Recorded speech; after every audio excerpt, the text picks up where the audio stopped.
couple of Helldivers. This is an SB2C-4 Helldiver, and this is an SB2C-1. And the big difference between the -4 and the earlier is the -4 had slotted dive brakes, which the Airfix company represented by putting little bumps all up and down the. Oh yeah, you can see them. Yeah. Yeah, they're supposed to be slots, but actually on the dollars they're different. and there's hundreds of them. But I've seen the slots on a real Helldiver, and they're small, and they're not round. They're kind of, I guess you'd call them oblong. They're a half circle on each end, and they got a straight. Yeah. And they're just, you know, there's hundreds of them, so I can see why I mean, you'd have to have some. But it's amazing that, you know, how old that thing is, and they had that kind of detail on that wing. And because you can see them, that's pretty good. Yeah, those are the days though when the rivets, if they scaled out in reality, they'd be about 4 inches high and about 6 inches. I built it a long time ago. I don't remember much about it except I had another kit, a Lindbergh 172nd Helldiver, which was an absolute disaster. But it did have a good engine cowling, better. The Airfix one has kind of a bad engine cowling. It's just sharp with almost a sharp leading edge, and the real Helldiver cowling is nice and rounded like that. So I used the engine cowling out of the Lindbergh kit. Also, I used their front cockpit as a vacuum form because the Airfix glass for the front seat is just out to lunch for some reason. I don't know why. The rest of it's pretty much out of the box. And I think the only other thing I did, I had to use the aftermarket decals because the ones in the, well, it was really an MPC Airfix kit, and the ones that are made in England usually had pretty good details, or decals, but the ones that the MPC whatever they always had crappy decals. Anyway, this is an SB2C-. Oh, the other thing they did on the -4, they eliminated this rear view window because it wasn't doing them any good anyway. And of course it had a 4-bladed prop instead of a 3-bladed. It had a slightly uprated R2600 engine over the earlier Helldivers. This is a Matchbox kit, and I was checking it with some drawings. I was surprised it's pretty accurate. The only thing that was hard to do on it was the exhaust stack fairing.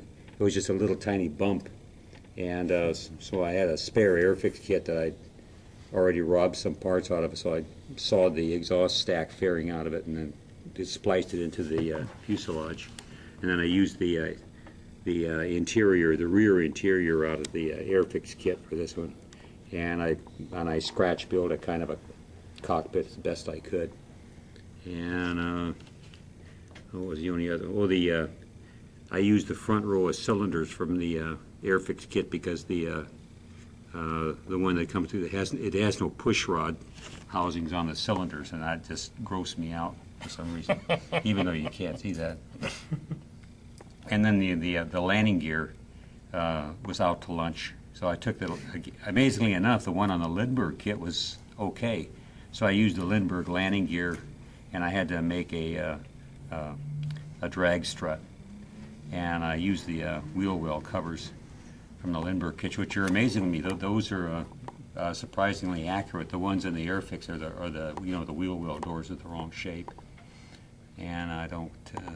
Have you run across any detail and scale books anymore? Any what? Detail and scale? Am I forgetting? No. They are. And of course, good one-stop references. Being Matchbox, it's got the World War I slit trench panel lines.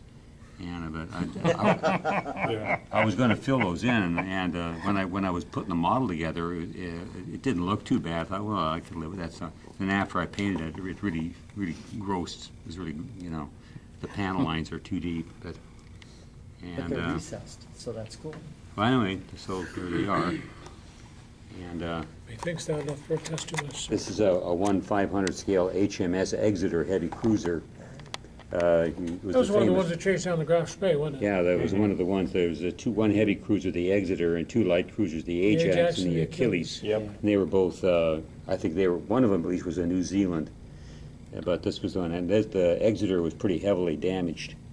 And there were 2 of the class, the Exeter and the York, and they were the forerunner of the county class, with the 3 smokestacks and the high freeboard. But they were built under the Washington Naval Treaty limitations, and they couldn't make them as big as they wanted to.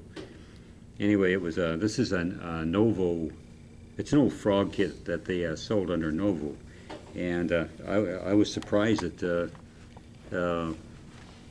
how clean all the parts were. There's no flash. The parts all fit well.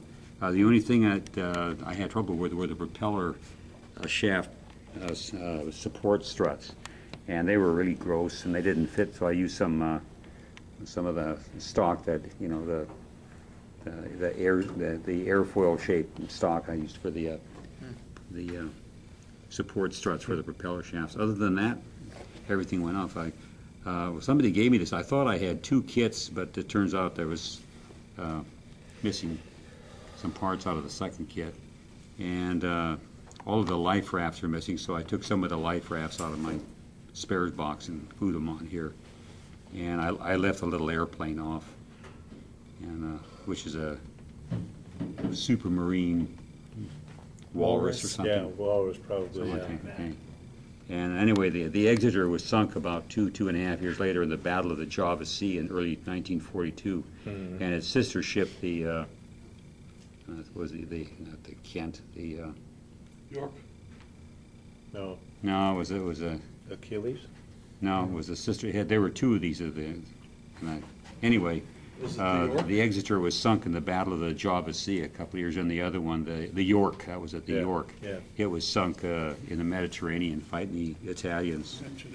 And You have to be right twice. other than that, there was too small of a scale to try to put any rigging on. And, Now, when you build your ship models, you paint the parts first before you build it? as much as I can, Okay, yeah. yeah. Because the problem I have with doing that is I can't get like the superstructure to sit nicely onto the deck when I paint first. So I try to build it first and then I get it tightly down, but I don't know. I can't build ship models. That's the only one I built, really. I don't know. Well, I want if to build them so darn bad, but I just can't seem to If I don't paint the figure it parts out. first, Well, that's why I started with my submarines. Oh yeah, me too. I got a lot of submarines and had a lot of success with those, Easier of to course. build. But I like submarines. yeah, I I'm don't gonna like the build. little dent holes on the hull. I'm gonna build a ship. But, anyway, The Italian submarines? Yeah. Yeah. if I don't paint all the parts first, then I can't get a straight paint line, between Yeah. the deck house and. So I always paint as many of the individual parts as I can before I put them together. Yeah, yeah. But you do it any way you want. So anyway, that's all I Nice. got. Nice stuff, Ralph.